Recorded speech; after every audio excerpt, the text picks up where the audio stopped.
Hi, this is Sharon Colvin, the Youth Services Consultant for the Vermont Department of Libraries. It is March, and welcome to my series, What is Sharon Reading? So this is that crazy time of year where I am trying to keep up with the book awards, and we are almost at the point of making our decisions for next year's lists. So I'm reading like crazy, so bear with me. I do want to show you a couple of things first, just some housekeeping stuff. This is our website here, libraries.vermont.gov. If you go here to Services for Vermont Libraries, right here on the left, and then go to Children and Teen, either here on the side or in the center here, whichever one, and then go to the Youth Services Toolkit. I would love to make this a little bit more organized. As soon as the new assistant is hired, that is going to be one of the first projects. There's all kinds of stuff in here for you. And if you scroll down to Reader's Advisory and Collections information, this is where you're going to find all these videos. You can bookmark this if you like. And so the February, or because I'm a little late, March video is going to go right in here. And let me just show you a little trick. If you are a YouTube user, and we'll pause my video. Lovely, isn't it? So here's my little secret. I'll cover up my face there. Here, right here, Vermont LIB. This is the author or the producer of the video. Well, first, hold on a second. A lot of you guys ask me for lists, and there's always a list here in the description. I don't do quite as good a job as Aiden did, but who does? So you can always look at this, and I always put a list in there for you. Of these other videos. I don't do a list for What is Sharon Reading because you'll see them right there on the screen. All right, so if you click on Vermont LIB, this will get you our channel. And what a channel is basically, this is everything that this account has uploaded in its lifetime. And most of it is mine. I've created a couple of playlists here that might be helpful to you. So these are the latest recordings that I haven't sorted yet. You can take a look at them. What is Sharon Reading and the new books, and I'll be doing the new books later today. This right here, Books for Children and Teen, is a playlist, and it'll show you everything that I've done based on books. I've been doing recordings for over a year, so there's plenty of material here. So take a look. You can also, I think, you can sign up to get you can subscribe to get notification when I upload new videos. Not all of them are that interesting, but I know some of you guys really look forward to these. So there you go. So I'm revealing all my secrets one step at a time, right? Okay, so here is Library Thing. Of course, there is a video in that toolkit that will show you how to use Library Thing in your own way. You are free to use lots and lots of stuff. You'll see that my number of books here is getting higher and higher as I read more and more. I have this sorted by entry date, and that helps me figure out where I am so that I don't bore you with things that I've already talked about. These stars are my rating system. It's on my own personal rating system. It's not based on anything else.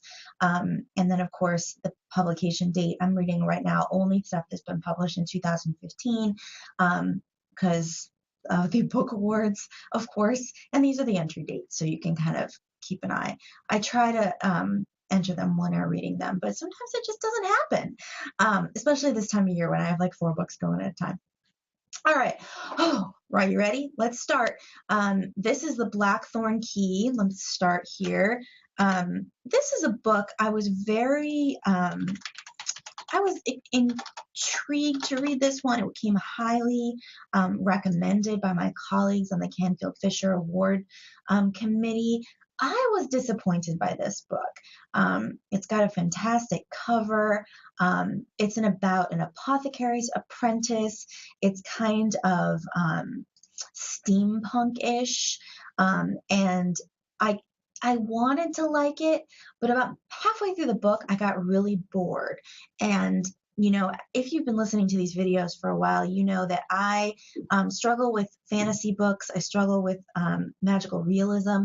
So, you know, take that with a grain of salt. Oh, this got very good reviews. And of course, it is being considered for the final Canfield Fisher list. So a lot of people did like it. There are a lot of puzzles in this book. So if you have kids who like puzzles, this could be really good. It takes place in London. It kind of has that Bartimaeus trilogy kind of feel to it, which I loved. And he has an apprentice to a master apothecary, and there's all these murders going on and all these mysteries, and his master is killed, but he left behind a puzzle for him to solve, and he has to solve it. I found it a little forced. It wasn't my favorite, but it's a series. I know kids love series. It did get a couple of star reviews, although I always take Kirkus with a grain of salt. Another one of my secrets. I'm letting them go left and right. It's recommended for grades 4 to 6. I would definitely say that's good. There is quite a bit of violence in it, and a lot of intrigue, a lot of darkness. I mean, this kid has nobody in his life, no parents. He's out in the streets, and then his master is killed. So take that as you like. It is on Listen Up Vermont, and I thought the audiobook was pretty okay. So if you have these like fantasy puzzle lovers in your library, definitely consider this one. Just because I didn't like it doesn't mean no one will like it, right? Okay, changing gears completely. This book is Smashy McBurger.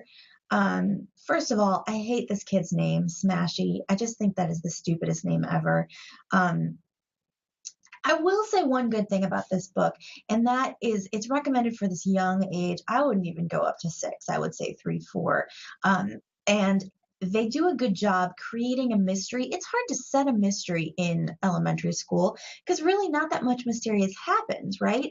And it's not like they're detectives, and you don't want to have a lot of violence for that age group. So in this mystery it's decent.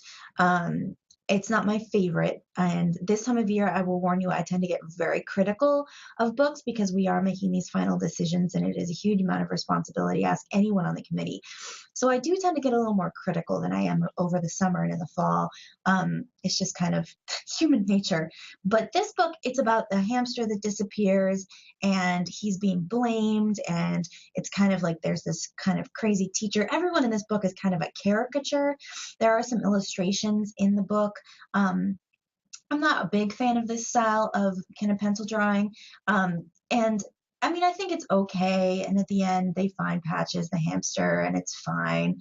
I just, unless you have a really serious need for more mysteries in your elementary section, I say you can skip this one. It's not, I don't know. It's just not my favorite. This one here is interesting. Library Thing used to link to Amazon, and now they don't anymore, which makes me sad. Anyway, okay, this book is a little strange. I have a little bit of a hard time knowing who the audience is here. I wish I could show you the inside of the book. Yeah, but see these historical images, these kind of political cartoons and old advertisements and weird stuff, like really weird stuff is scattered throughout the book. I don't think the kids are going to get that at all. I had trouble getting it. It is supposed to be a scrapbook, which, yeah, I get it. And, this kid, I think this is the one where he is, yeah, they go to a logging camp and with his mom. It's the 1800s, and I think they're in Alaska or somewhere where the weather's pretty harsh, or maybe upper Michigan, and he is trying to fit in this place, and he really wants to go to the log rolling event, but it's really dangerous, and he's always getting into trouble, and it's kind of over the top. It's definitely exaggerated. I don't know. This just didn't hit it for me. And part of my big problem with it, honestly, is I just did not know who the audience was. It's recommended for ages 4 to 6. I just don't think 4th graders are going to get this. I mean, he's 11, yeah, but it's kind of historical, kind of not, kind of hyperbole, kind of not. I don't know. So I don't know what to tell you about this one. I'd say skip it. I know it's terrible. That's the other problem with this time of year, is that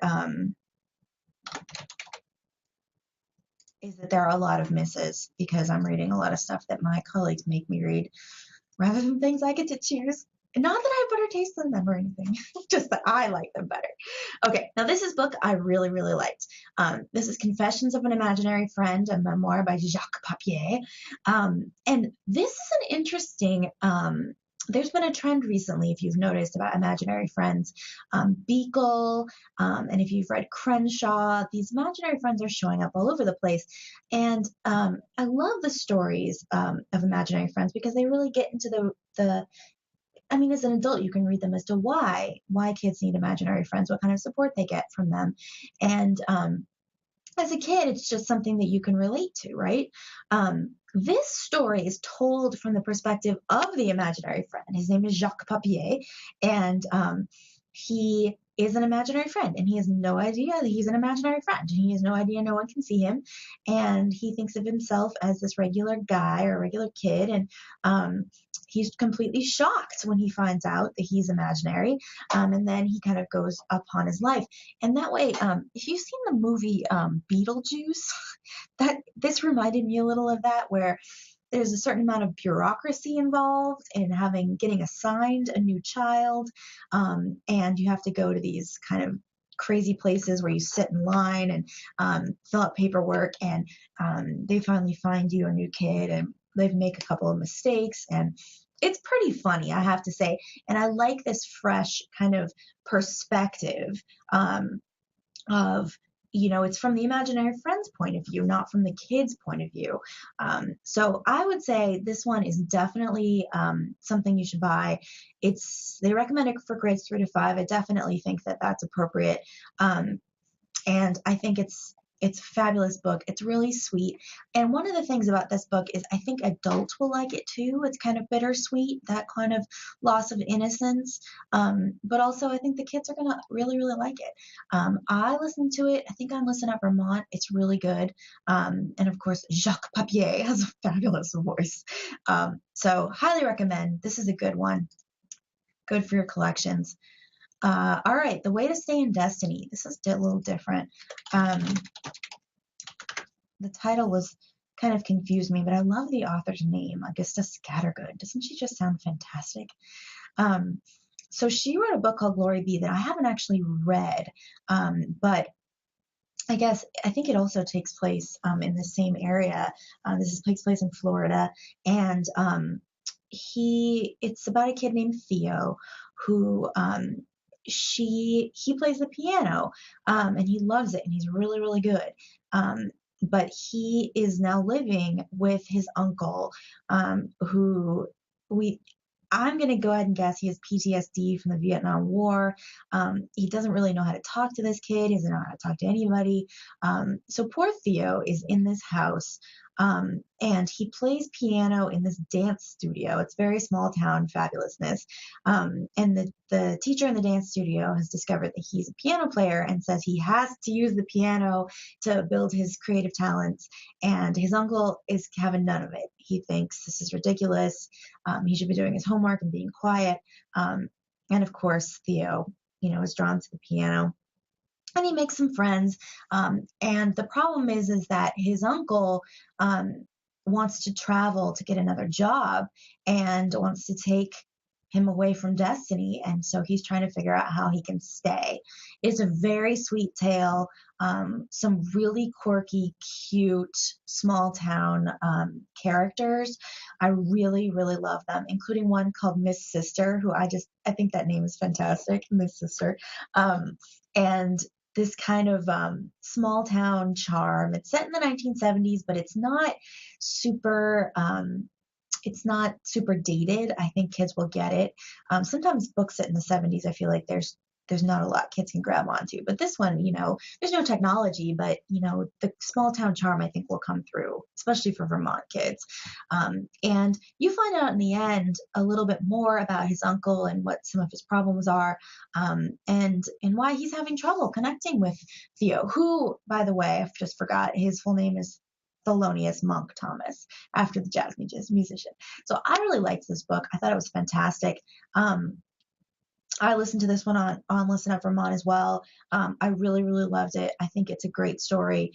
It's one of those kind of timeless tales of kids and their grown-ups. So there you go. All right, rules for stealing stars. If you want to hear another secret, I'm just telling you everything right now. All right, here's another secret. I read this book in a bar. Oh, yes, I did. Um, and it was good. So here you go. So I hope that the beer doesn't come through too much. So this book, they compare it to Sharon Creech and Wendy Mass. I'm not sure it's to that level, but it's definitely of that ilk. And this is about a girl named Silly, which that's just a ridiculous nickname. But you know, it is a nickname. And she has I'm sorry. She has three older sisters. She's the youngest, and she's always left out because she's the baby. But her mother has all these like crazy mood swings, and she's an alcoholic, but I think there might be something more to it. The way she's written, it seems like she might have some sort of mood disorder as well, and it's pretty awful. And these kids are just not dealing well with the situation at home, and she really wants to connect with her sisters because she's feeling lost. And her sisters hang out in the closet a lot, which is weird. And so she one day sneaks in and finds out that the closets are magic. Now, I told you before, I hate magical realism. This one doesn't bother me so much, and I think it's because it's more catharsis than anything else. This is about how the kids are dealing with this very kind of violent, inconsistent alcoholic mother, and they don't have anyone to count on. And their father is kind of absent, and they have only each other. And these closets bring them some hope. Now, these closets are weird. It's not like Narnia. But each sister has different experiences in her closets, and I don't want to give too much away. But they find that some of them are not as pleasant as others, but they're each magic, and they try to take some of that magic out, which, you know, it goes kind of awry, let's say. Now, the thing about this book that is a little troubling, and I say this every once in a while, is that the end is a little pat. There's a lot of like the father studies fairy tales and they talk about fairy tales, and that's fine. But I feel like the other grown-ups in these kids' lives really needed to have a stronger voice. It is a sad situation, and this stuff definitely not the closet stuff that doesn't happen, but the kids falling through the cracks when they have parents who just aren't doing their what they need to be doing for them. But that part bothers me a little bit. But on the other hand, this kind of the way that the girls deal with this chaos, I think is really well portrayed. So I think it makes up for it. So I really liked this book. And I don't know, I think it's a good sister story as well as a good kind of troubled family story. I'm making up a new category, apparently. Okay, this is an Avi book. And I have to say, I am not the biggest Avi fan. Avi, there's a new cover. Look at that. So much better than the hardcover. Look at that paperback cover. Fantastic.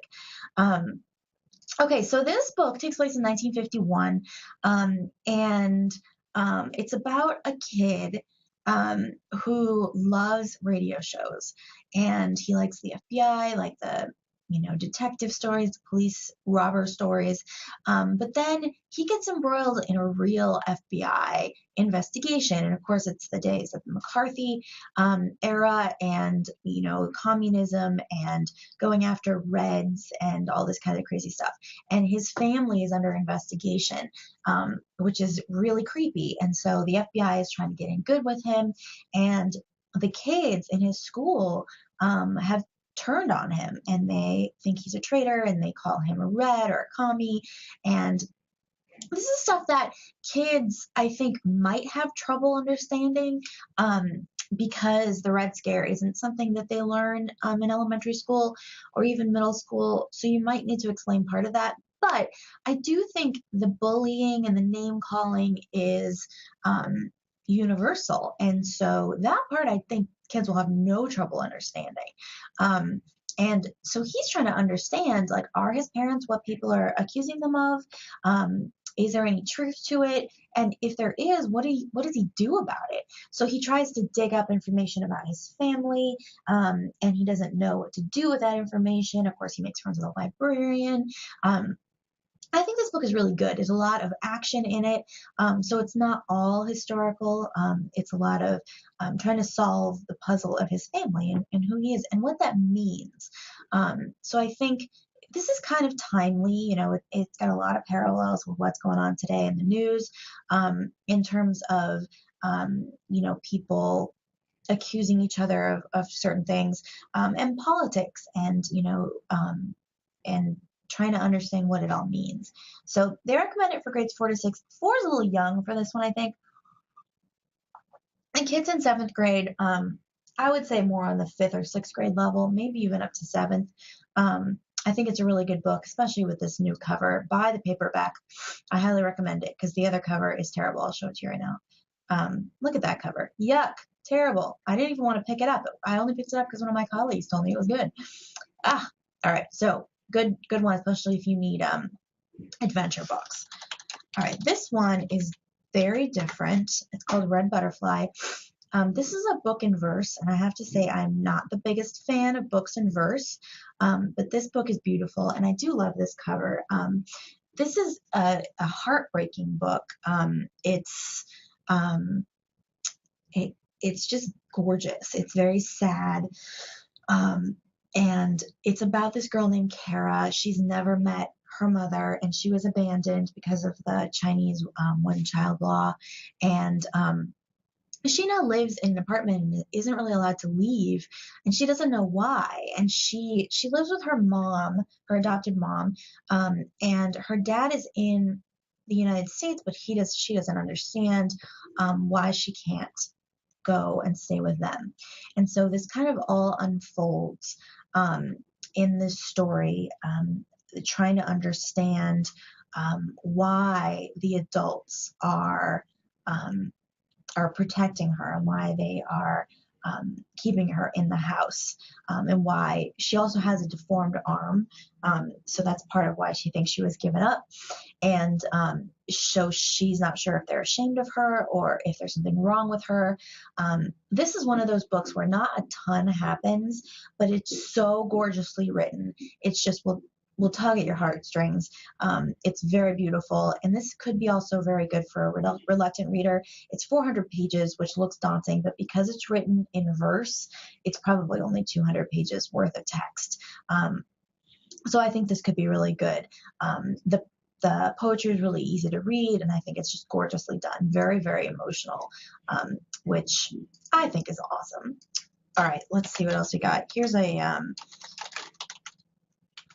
this is nonfiction, The Boys Who Challenged Hitler. This has gotten a lot of press. I have to say I was disappointed by this book. I thought it was pretty boring.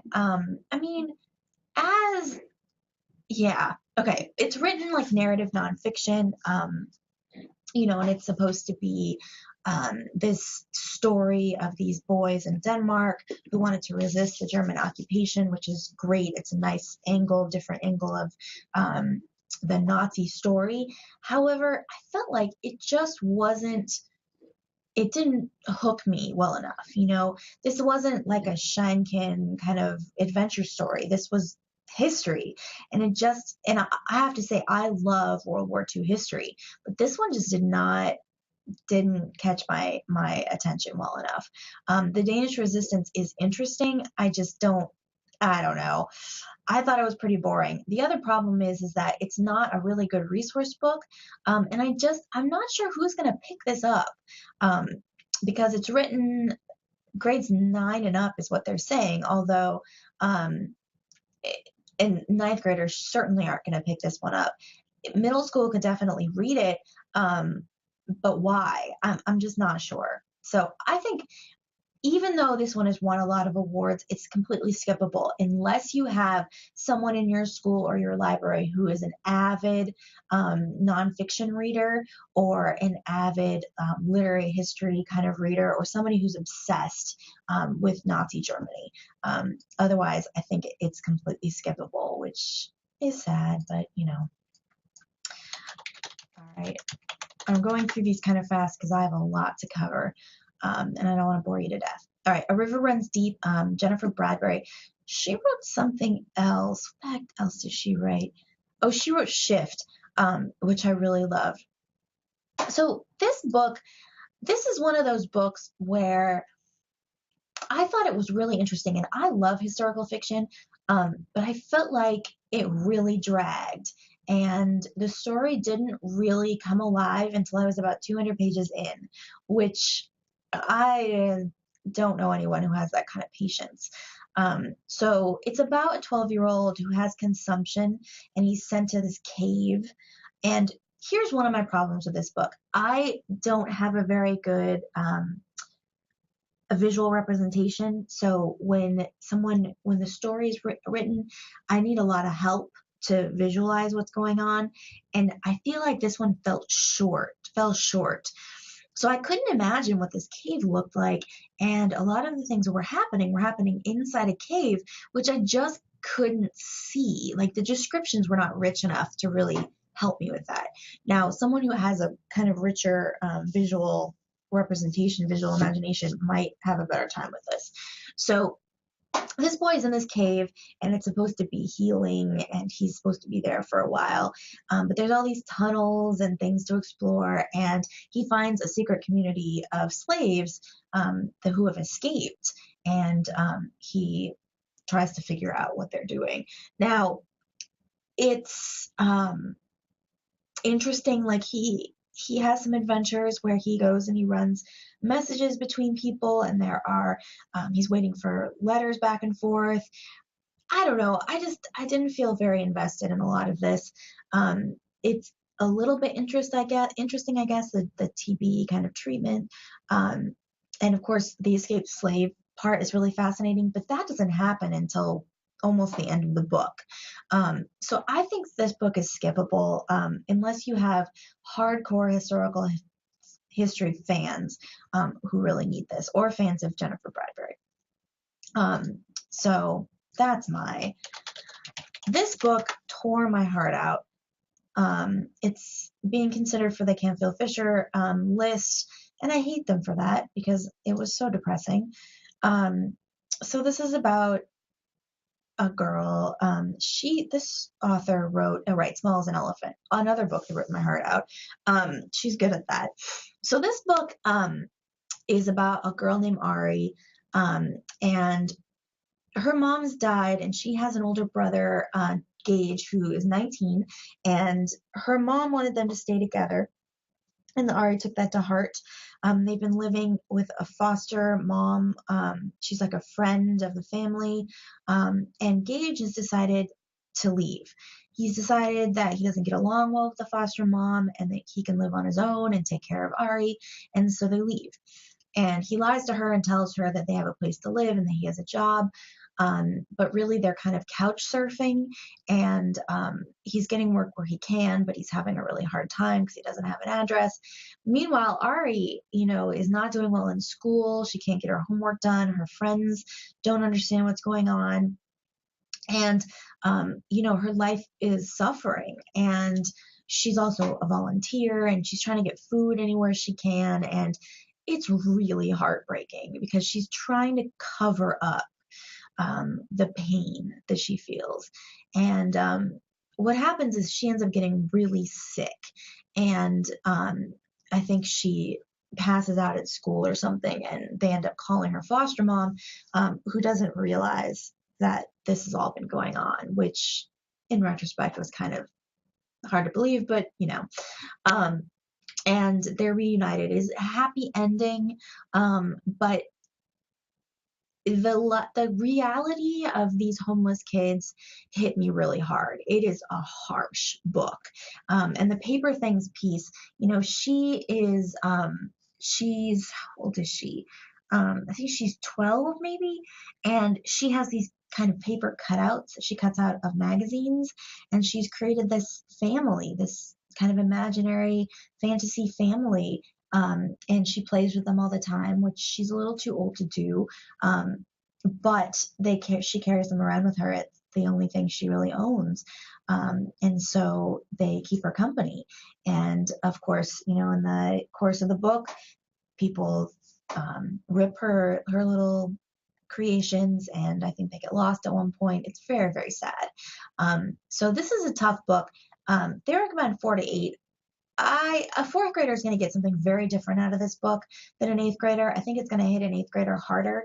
But if you have kids who are struggling with homelessness, or are having a tough time, they could probably relate to this.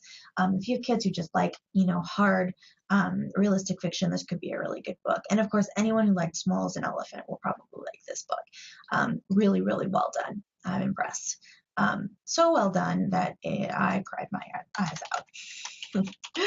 Okay, this one is being considered for GMBA, and it's called All American Boys. I was very happy to see that it got a Coretta Scott King Honor Award. This book was really good and very timely. I highly recommend that you get this book for your YA section. It's definitely a high school book, but I think it could be a really good discussion book, and it's worth talking about with your kids because it's very related to what's going on in the news right now. So this is about these two boys. It's told in alternating perspectives.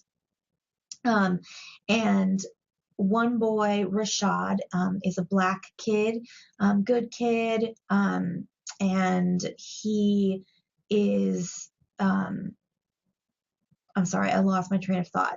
He's a good kid, good family, and they live in this mysterious town called Springfield, kind of anywhere USA. And Rashad is at the corner mini mart, and he's getting a soda, and the owner decides that he's stealing something, even that he isn't. It has kind of a flash of monster there, and he accidentally knocks over this white lady, and she doesn't think anything of it, but the owner flags down a police officer, and the police officer thinks he's stealing things, and so he ends up beating the crap out of Rashad right on the sidewalk. Somebody videos it. It's like ripped from the headlines. It's really crazy. And then you have this other kid whose name is Quinn, and he's white. He's a varsity basketball player, all-American kid, and he actually sees this go down. He is in the alley drinking with his friends, and it's kind of ironic. He's the one breaking the law. Rashad didn't do anything, and he watches Rashad get beat up.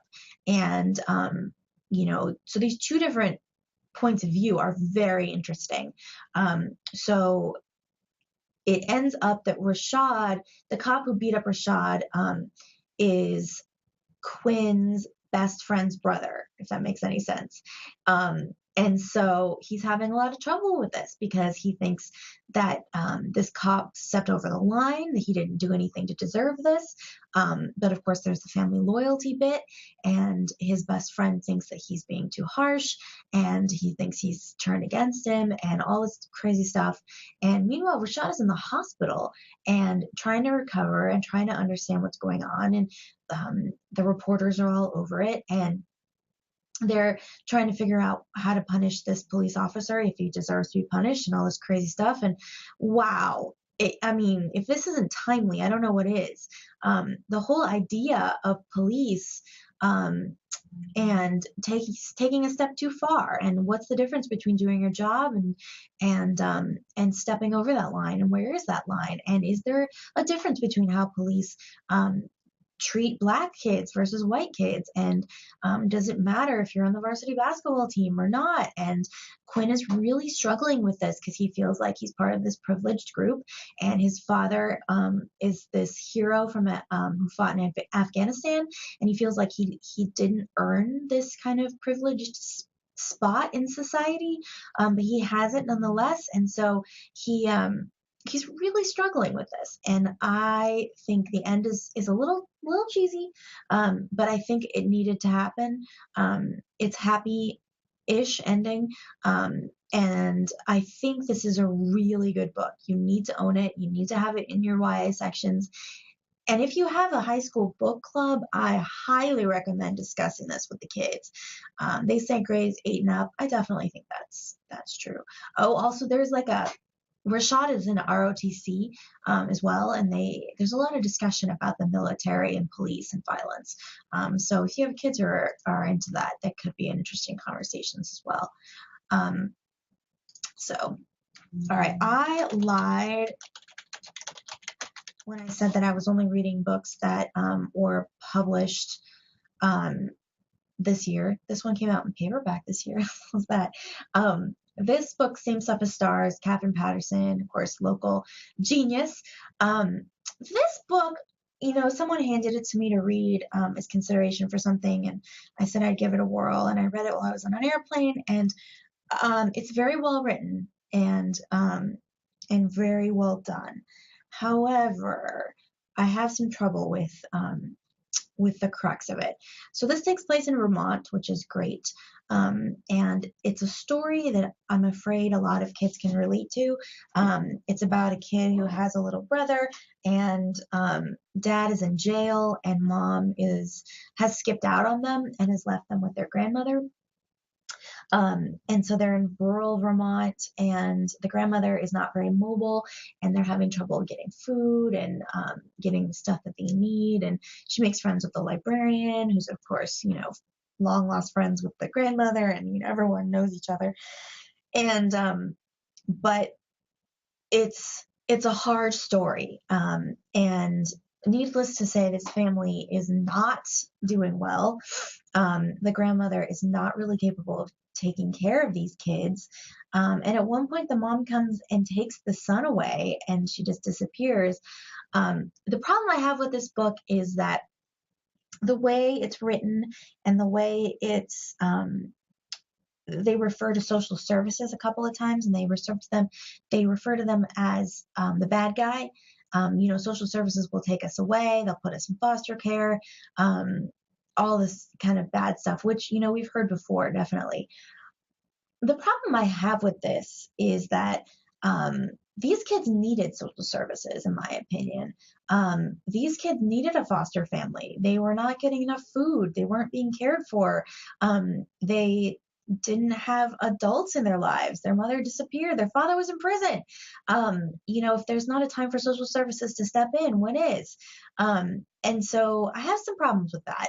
I don't think it's a good idea to demonize social services. So I hesitate to give this one a glowing review. It is a really good story. Angel, the main character, she makes friends with a local man who lives on the property, who teaches her about the stars, and she starts to feel more connected with the world, and that's great. And in the end, I guess it's a happy ending, but honestly, especially with the way things happen in Vermont, I have trouble with this whole, DCF is bad, when in reality, I really think they could have helped it. That could be my own pet peeve. Catherine Patterson is amazing, and if you have huge fans in your library, then by all means, buy it, because kids will like it. But it's worth a discussion with them. All right, next, Waiting for Unicorns. This book is interesting. I really liked it. It wasn't, groundbreaking or anything, but I liked it. It takes place in northern Canada, I think Manitoba.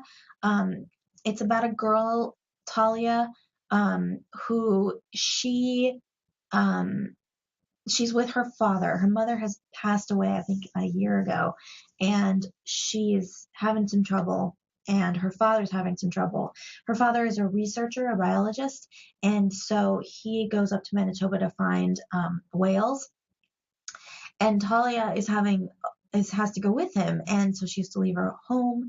They live in Connecticut, I think, and they go all the way up to Canada. They sell everything, and they live in this village, and they're friends of her mother and father, who she's never met, and she has to live with them, and her father goes out on the ice and disappears for a while doing his research.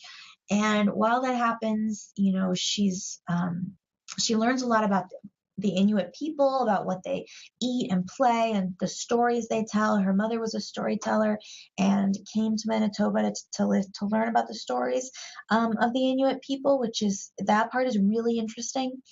And she makes some friends, and she's really struggling with the grief.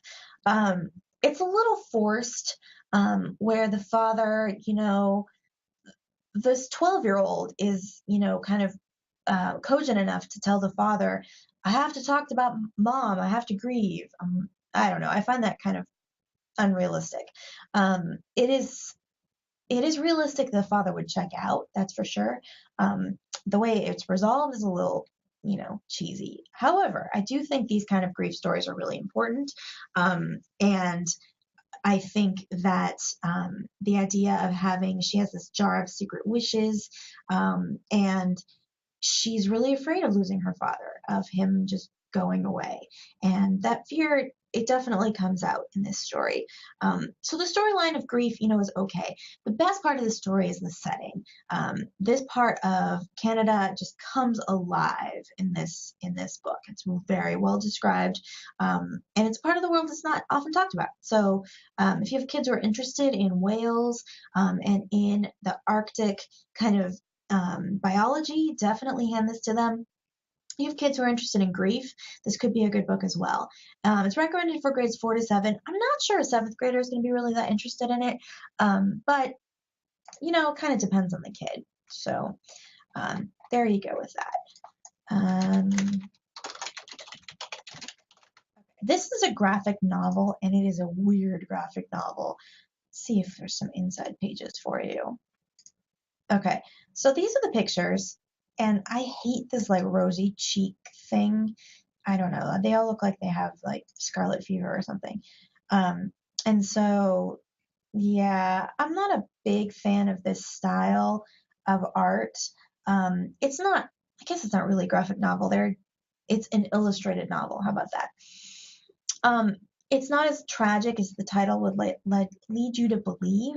And it takes place in 1990 in Moscow, which is a really fascinating part of history, but a lot of that is not described, which makes me sad because I really wanted to hear about this.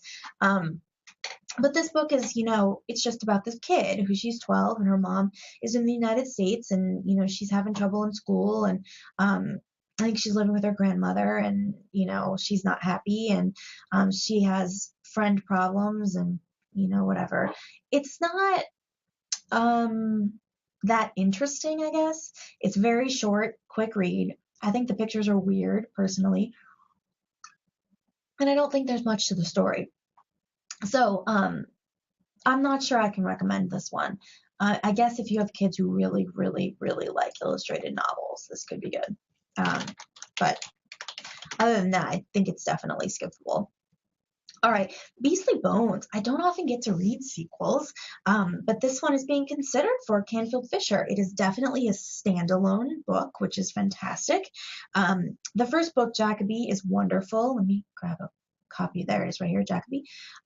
Really wonderful. This is kind of a play on Sherlock Holmes. So if you have kids who like Sherlock Holmes, this is good. It's kind of Sherlock Holmes with supernatural twist.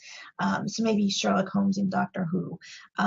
So it's about this girl named Abigail, and she works for this investigator named Jacoby, and he's very quirky, and he lives in this hilariously weird house where there's like a swamp on the 4th floor and a frog that talks, and there's a ghost who has kind of problems of her own, and he likes to torment her, and because she can only touch things that she owned at one point, and it's kind of bizarrely wonderful. The the setting in this book is very rich. It's written like a true Victorian novel with details galore. And this story, Beastly Bones, is about they uncover this dragon. They think it's a dinosaur, and they hear about it in the news, but they come to find out that it's a dragon. And these dragon bones have been they've been uncovered, and they go missing. And then there's all these attacks and these crazy things go on. It's kind of crazy. It's kind of out there, the whole plot, but it's very readable.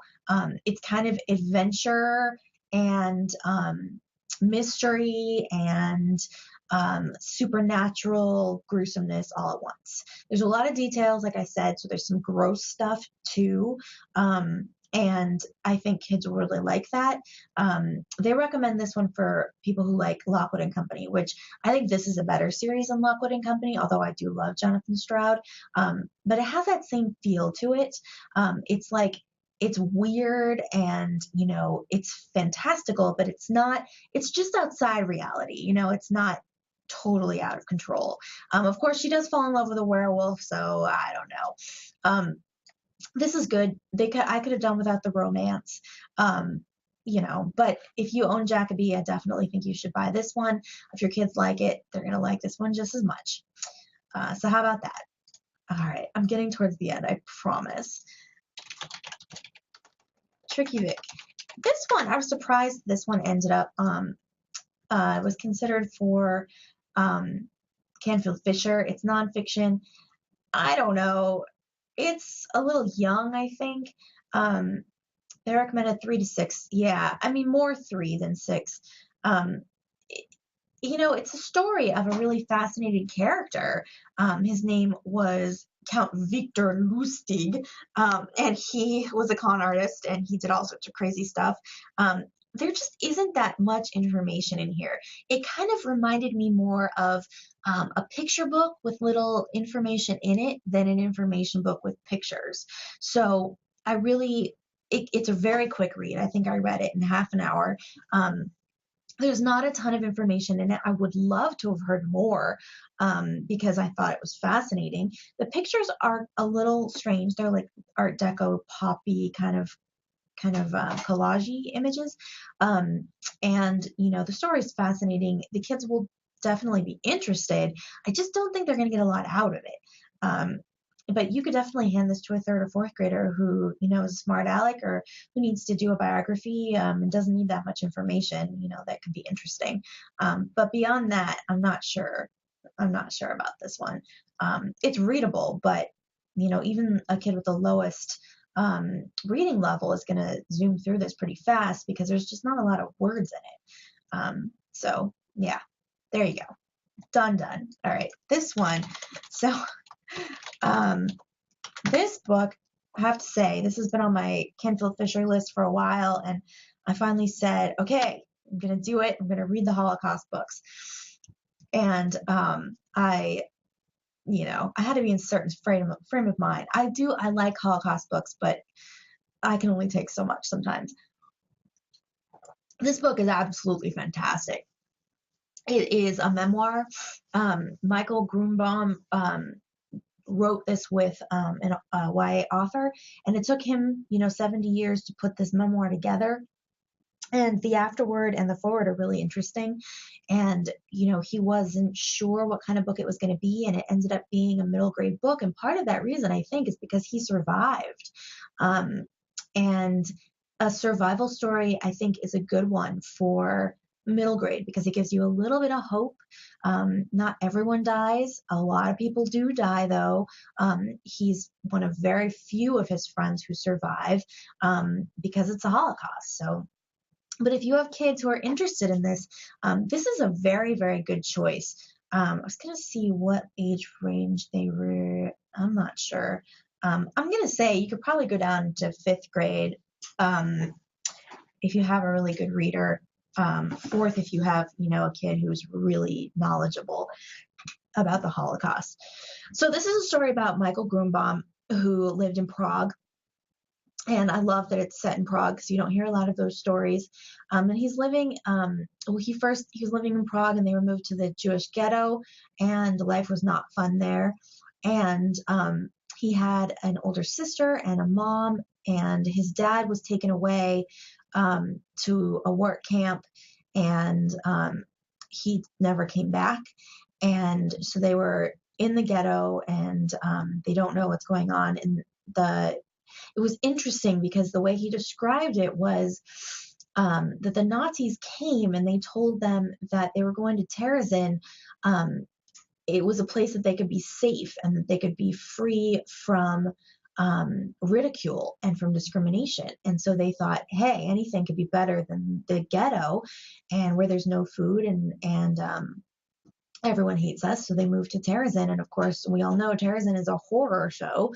But as a kid, it actually held some hope for him, which is a very different perspective, I think, than we're used to.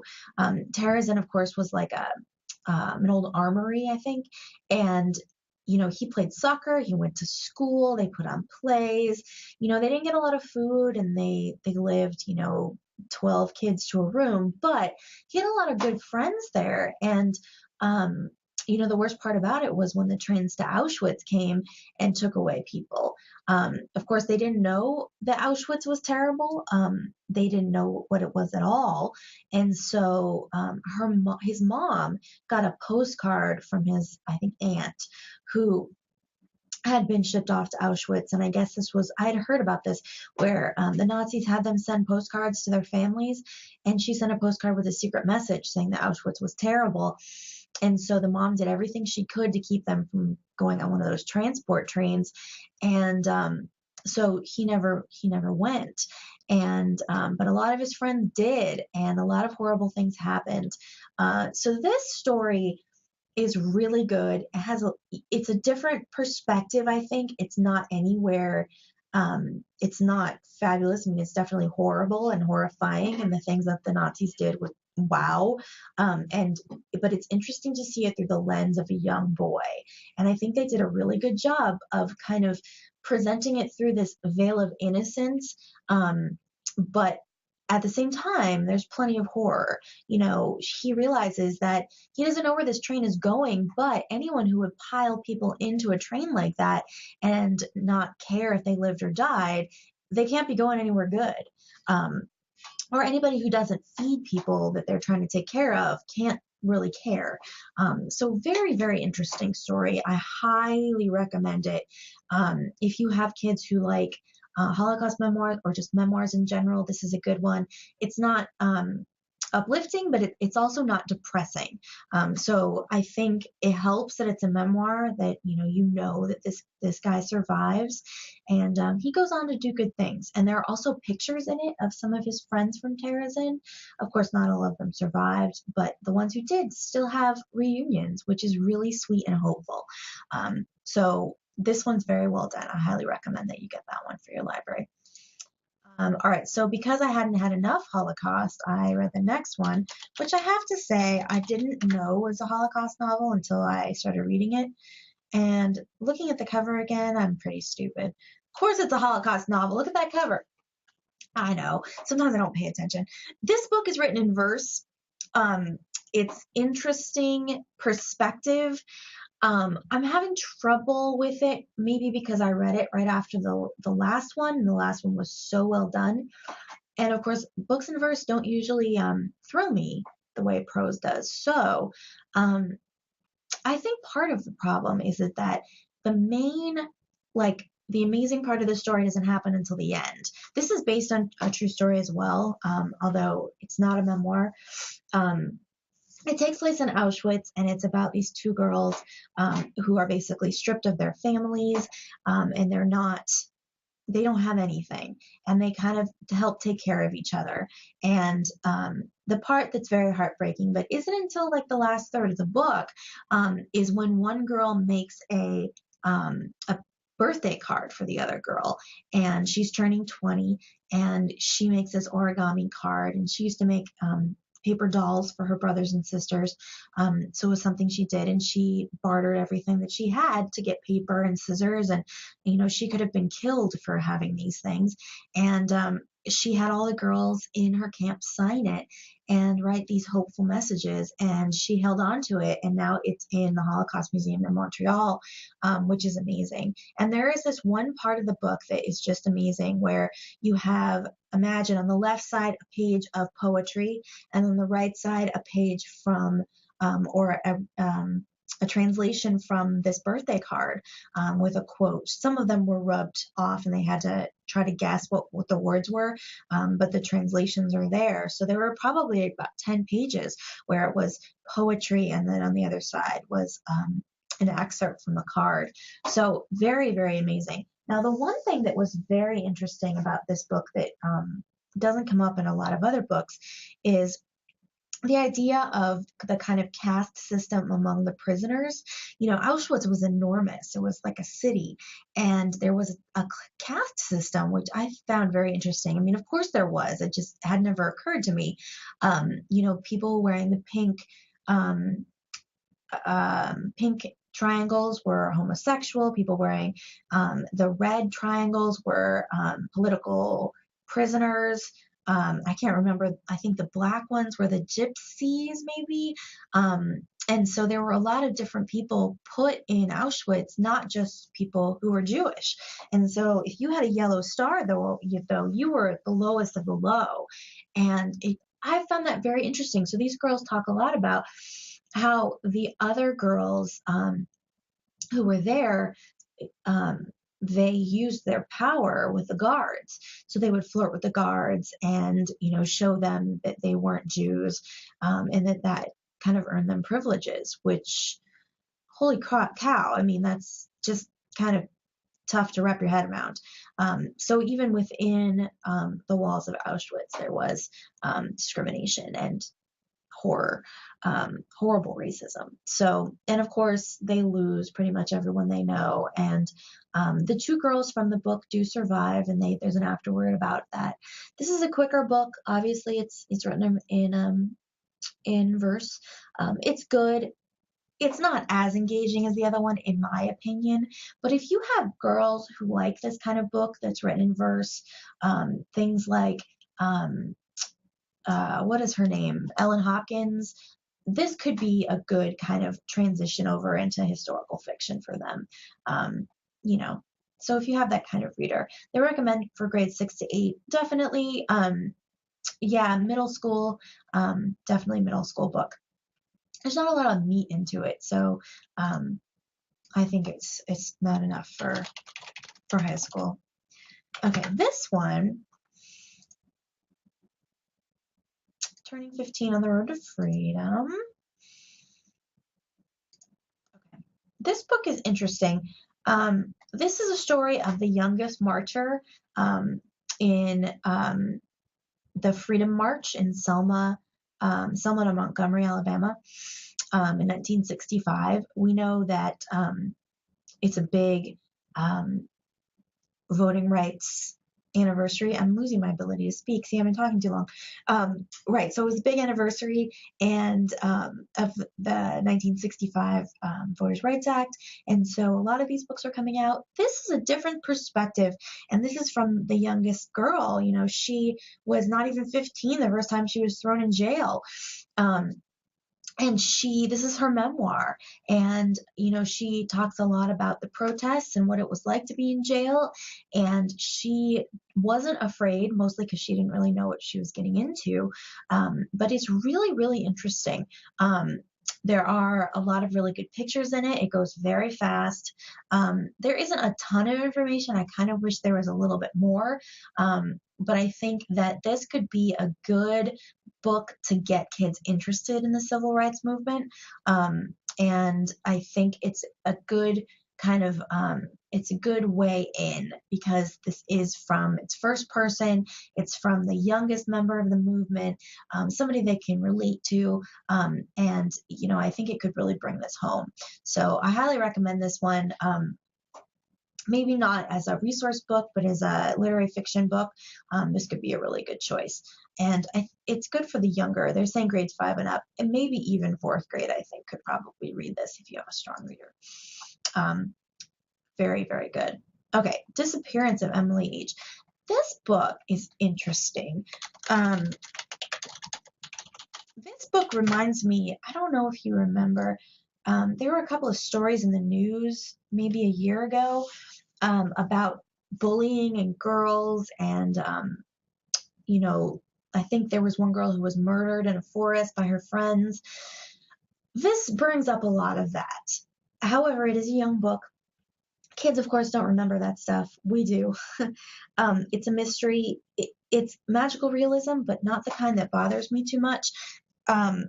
It's more convenient to move the story along, which that part does bother me a little bit. It's about a girl named Rain, who she lives with her mom. Her mom is kind of flighty. They move a lot. She has a lot of bad boyfriends. Every time she breaks up with one, they move again. And so they've just moved to this new city, and she's gone to school, and there's this terrible mean girl clique, and they're driving her nuts, and her first friend is being tortured by these mean girls. I mean, they are classic mean girls, like blocking her from going to the bathroom, and calling her names and spreading rumors and all sorts of horrible stuff. Now, Rain has a special ability, and this is the part that's a little contrived. She can pick up memories that are attached to things, and then she calls them sparkles.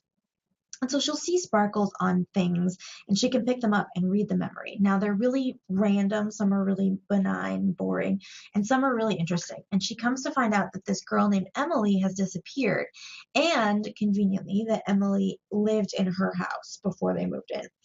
And so she starts to unravel this mystery of where Emily went and whether or not she's died, because people have kind of assumed she's died because it's been so long. But she starts to get clues that maybe she's alive, and is following these clues and gets kind of wrapped up in this sinister kind of situation where, Emily was definitely bullied by these mean girls, but there's also this boy arson bad guy, and that's where it gets a little dark, where I would hesitate to give this to girls who are too young.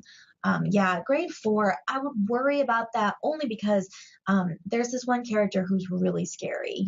He poisons her dog, he sets fires, he's like coming after her. I worry about that piece a little bit. I also think the end, there are not enough adults. This is my constant criticism. There are not enough adults involved. The parents are all kind of clueless. No one ever stands up for the adults have no idea about the bullies, which really bothers me. And they kind of threaten the bullies to keep them away from them. And that's fine, but wouldn't it be nice if the adults stood up? I don't know. You can take that as you want. So I wouldn't go as low as 4th grade, maybe 5th or 6th grade, definitely 7th. I think this bullying mean girl kind of story is really important. And I think it's important to be talking about this kind of stuff.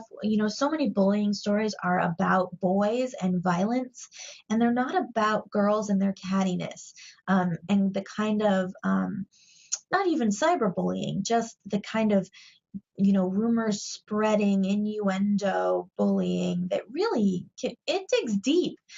So I'm glad to see that this kind of story is being told.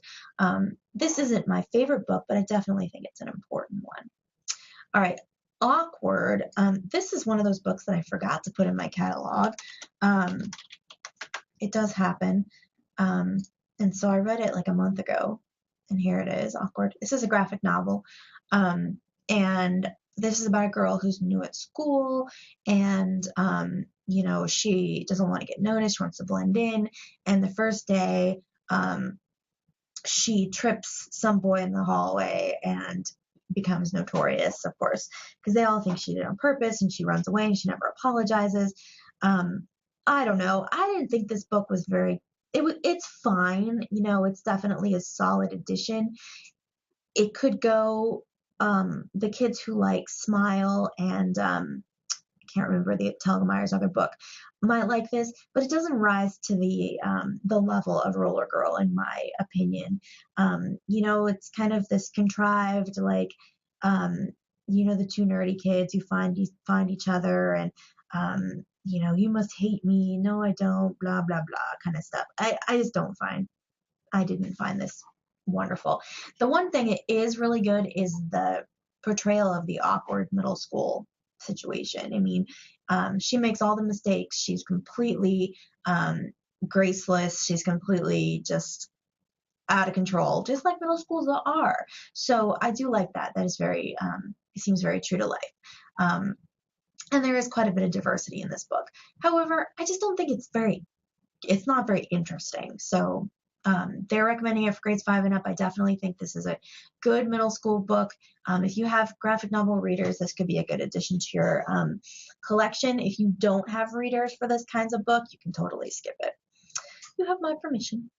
Not that you're looking for it. All right, Moonpenny Island.